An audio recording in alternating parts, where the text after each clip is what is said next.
FCPS দ্বিতীয় পর্বের পরীক্ষার্থী চিকিৎসক ডাক্তার দীপরার রহস্যজনক মৃত্যুর সুষ্ঠু তদন্ত ও বিচারের দাবিতে রাজধানীর শাহবাগে বারডেম হাসপাতালের সামনে মানববন্ধন করেছেন তার সহপাঠীরা।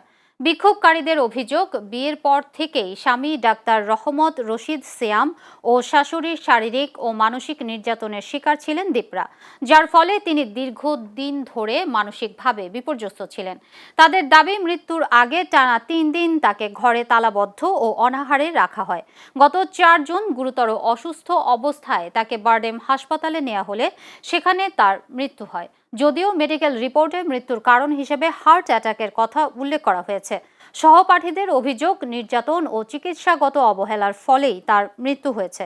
মানববন্ধনে অংশগ্রহণকারীরা ঘটনার পূর্ণাঙ্গ তদন্ত, দায়ীদের বিচারের আওতায় আনা এবং চিকিৎসকদের নিরাপত্তা ও মর্যাদা নিশ্চিত করার দাবি জানান। তবে এই ঘটনায় এখন পর্যন্ত ডাক্তার দীপরার পরিবারের কোনো সদস্য প্রকাশ্যে বক্তব্য দেননি এবং তাদের পক্ষ থেকে কোনো মামলা বা আনুষ্ঠানিক অভিযোগও দায়ের করা হয়নি।